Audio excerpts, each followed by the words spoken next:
Saving bank खातों के संचालन से संबंधित क्या नियम होते हैं, कब कब ये सेविंग अकाउंट आयकर विभाग द्वारा फ्रीज या ब्लॉक किए जा सकते हैं, किन नियमों का पालन करना होता है, इस वीडियो में इसमें विस्तृत से बात होगी।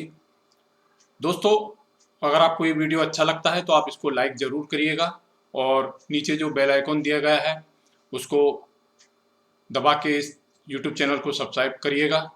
साथ ही साथ में इस वीडियो को ज़्यादा से ज़्यादा लोगों में शेयर करिएगा। आते हैं वीडियो के ऊपर। सबसे महत्वपूर्ण बात है कि जब भी आपका बैंक में किसी प्रकार का खाता हो, उसके संचालन संबंधित नियम बनाए जाते हैं बैंक द्वारा, आरबीआई द्वारा, और उनके संचालन से संबंधित किन नियमों का पालन आयकर से संबंधित नियमों का करना होता है, वो बने होते हैं। इसमें सबसे महत्वपूर्ण बात ये ध्यान देने की है कि आप चाहे बैंक में आपका चालू खाता हो जो कि व्यवसाय बंधु द्वारा खोला जाता है, या सेविंग खाता हो। सेविंग खाता खोलने का उद्देश्य होता है कि आपकी जो मेहनत की राशि है, आपने जो बचत की हुई राशि बैंक में जमा की है, वो सुरक्षित रहे। इसके लिए आपको बैंक द्वारा निर्धारित किए गए कुछ नियमों का पालन करना होता है। साथ ही साथ में आरबीआई द्वारा भी कुछ नियम बनाए गए हैं और आयकर विभाग द्वारा भी सेविंग बैंक खाते को संचालित करने से संबंधित कुछ नियम बनाए गए हैं कि किस किस स्थितियों में आप सेविंग बैंक खाते में जब आप संचालन करते हैं, उसमें राशि जमा करते हैं, उससे राशि निकालते हैं। राशि जमा करने के कई तरीके हैं। आप उसमें कैश अमाउंट जमा कर सकते हैं, चेक किसी से मिला वो जमा कर सकते हैं, एनईएफटी आरटीजीएस के माध्यम से पैसा बुला सकते हैं, नेट बैंकिंग के माध्यम से पैसा बुला सकते हैं, यूपीआई कोड के माध्यम से पैसा बुला सकते हैं, इलेक्ट्रॉनिक जो सिस्टम है उसके माध्यम से पैसा बुला सकते हैं। इसी प्रकार आप आपके बैंक खाते से कैश अमाउंट निकाल सकते हैं आवश्यकता अनुसार। चेक बुक होने पर चेक से पेमेंट कर सकते हैं, एनईएफटी आरटीजीएस के माध्यम से पेमेंट कर सकते हैं, नेट बैंकिंग के माध्यम से पेमेंट कर सकते हैं और यूपीआई के माध्यम से पेमेंट कर सकते हैं। जब यूपीआई से ट्रांजेक्शन किया जाता है तो आयकर विभाग द्वारा कुछ सीमाएं निर्धारित की गई है कि 10 लाख रुपए से ज़्यादा आप कैश जमा कर देते हैं तो इसकी जानकारी बैंक द्वारा आयकर विभाग को दी जाती है। अगर सेविंग खाते में 50 लाख से ज़्यादा राशि जमा हो जाती है तो आपको आयकर रिटर्न भरना होता है। ये नियम आयकर विभाग द्वारा बनाए गए हैं। अभी देखने में आ रहा है कि सेविंग बैंक खाते ब्लॉक फ्रीज हो जा रहे हैं। ये जो फ्रीज हो रहे खाते, ब्लॉक हो रहे हैं, इसमें हो ये रहा है कि आपके सेविंग खाते के संचालन के ऊपर, ट्रांजैक्शन के ऊपर जब वो ब्लॉक हो जा रहा है तो उसमें डिपॉजिट करना और उससे विड्रॉल करना, इसको बिल्कुल बंद कर दिया जा रहा है। या फिर बैंक के अकाउंट में पैसा तो जमा हो जा रहा है पर उससे विड्रॉल नहीं हो पा रहा है, या उस खाते में जितनी राशि है उसको ब्लॉक कर दिया गया है। तो ये इसलिए होता है कि इनकम टैक्स द्वारा जो नियम बनाया गया है उसका पालन ना होने पर यह कार्रवाई की जाती है। आयकर रिटर्न भरने के लिए एक निर्धारित सीमा निर्धारित की गई है, उससे अधिक आय होने पर आयकर रिटर्न भरना होता है। जब बैंक द्वारा आयकर विभाग को जानकारी दी जाती है आपके सेविंग खाते के संचालन से संबंधित कि इस खाते में इतनी राशि जमा हो गई है कैश के रूप में, तो बैंक ये जानना चाहता है कि इसका सोर्स क्या था, आपने आयकर रिटर्न भरा है कि नहीं भरा है, इससे संबंधित टैक्स भरा है कि नहीं भरा है। तो यहाँ पर आयकर विभाग द्वारा नियमों का पालन करना जरूरी होता है। ये ना किए जाने पर अगर आपके बैंक खाते में अत्यधिक मात्रा में पिछले वर्षों की अपेक्षा में बहुत ज़्यादा राशि जमा हुई है तो उस स्थिति में आयकर विभाग आपको नोटिस दे सकता है, आपसे आपके इनकम के सोर्स पूछ सकता है और उससे संबंधित डॉक्यूमेंट मांग सकता है। ये न देने पर वो आपको नोटिस देकर आपसे जॉब की अपेक्षा रखते हुए अगर आपके द्वारा नहीं दिया जाता है तो वो उस स्थिति में एक्स पार्टी आदेश करके आपके ऊपर टैक्स की डिमांड निकाल सकते हैं। उस स्थिति में उस टैक्स की रिकवरी के लिए आपके बैंक खाते को ब्लॉक किया जाता है। तो अभी देखने में ये आ रहा है कि कई बैंक खाते जिनमें कि पिछले वर्षों की अपेक्षा में अत्यधिक मात्रा में ट्रांजैक्शन हुआ है, उसमें काफ़ी बड़ी मात्रा में राशि जमा हुई है, कुछ खातों में कैश के रूप में राशि जमा हुई है, कुछ में आयकर रिटर्न भरने की जो सीमा निर्धारित की गई उससे ज़्यादा राशि जमा हुई है। तो इन स्थितियों में ये जानकारी बैंक के माध्यम से आयकर विभाग के पास पहुंची है और संबंधितों को नोटिस भी दिया गया है।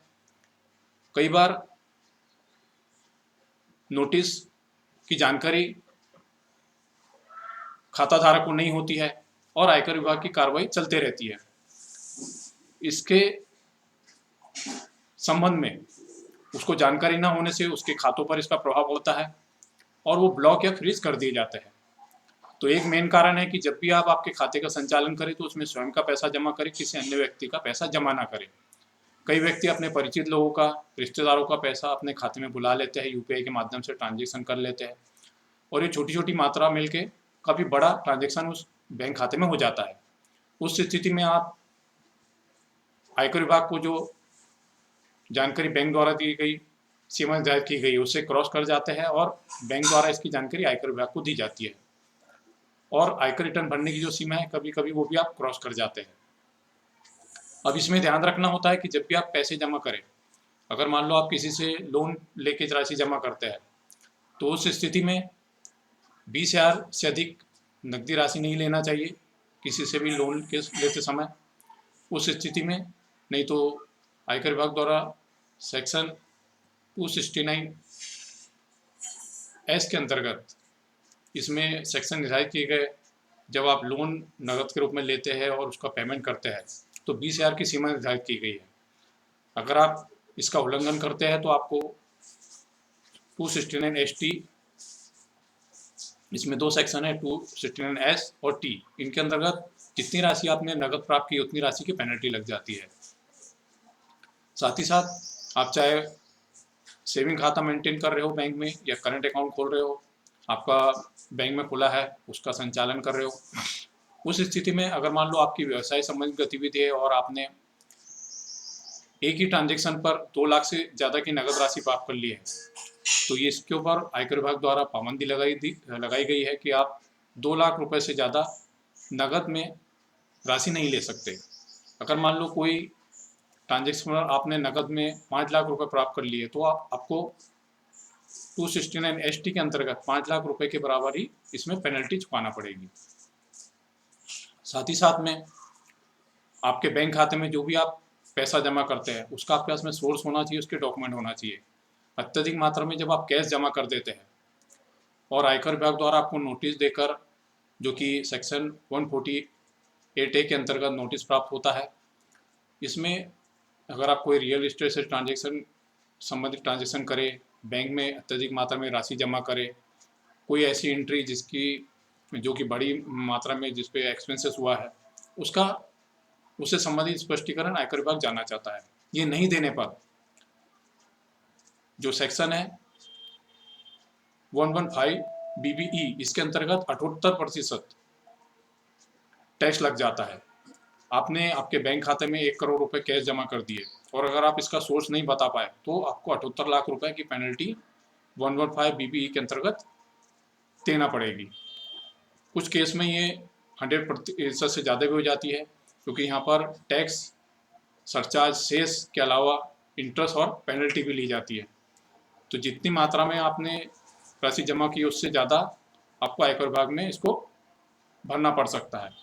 तो जब भी आप खाते का संचालन करें तो आयकर विभाग द्वारा और RBI द्वारा निर्धारित नियमों का पालन जरूर करें, क्योंकि आयकर विभाग द्वारा आपके बैंक खातों पर उसके संचालन करने के लिए नियम बनाए गए हैं, उनका पालन सेविंग बैंक के खाता धारकों को करना होता है।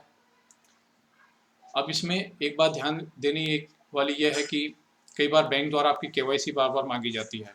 ये ज़रूर देना चाहिए। बैंक में आपका पैन कार्ड, आधार कार्ड अपडेट रखना चाहिए, आपका करंट मोबाइल, ईमेल ID ज़रूर अपडेट रखना चाहिए, क्योंकि कई बार आपको आपके मोबाइल पर या फिर ईमेल गलत होने पर आयकर विभाग से इसकी जानकारी नहीं प्राप्त हो पाती और नोटिस और आयकर रिटर्न भरने की जानकारी नहीं होने के कारण आपको आपके ऊपर एक्स पार्टी आदेश होकर ये पेनल्टी आपको भरना पड़ सकती है।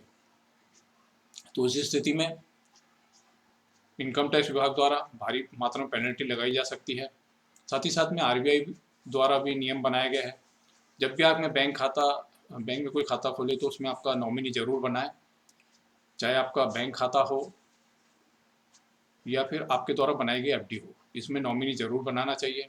अगर बनाए गए नॉमिनी की डेथ हो गई है तो नए नॉमिनी को इसमें इसका नाम दाखिल करना चाहिए आपके सेविंग खाते में और आपके द्वारा बनाई गई एफडी में। ये काफ़ी महत्वपूर्ण जानकारी थी कि अभी देखने में आ रहा है कि नए नए नियम बन रहे हैं और उसका पालन न करने पर सेविंग बैंक खाते ब्लॉक हो रहे हैं, उसको फ्रीज किया जा रहा है। तो इससे बचने के लिए आयकर विभाग द्वारा बनाए गए इन नियमों का पालन जरूर करें और भविष्य में होने वाली परेशानी से बचे और अपने खाते को ब्लॉक करने से बचे। अब बहुत ही जल्दी हम मिलेंगे अगले वीडियो में। धन्यवाद।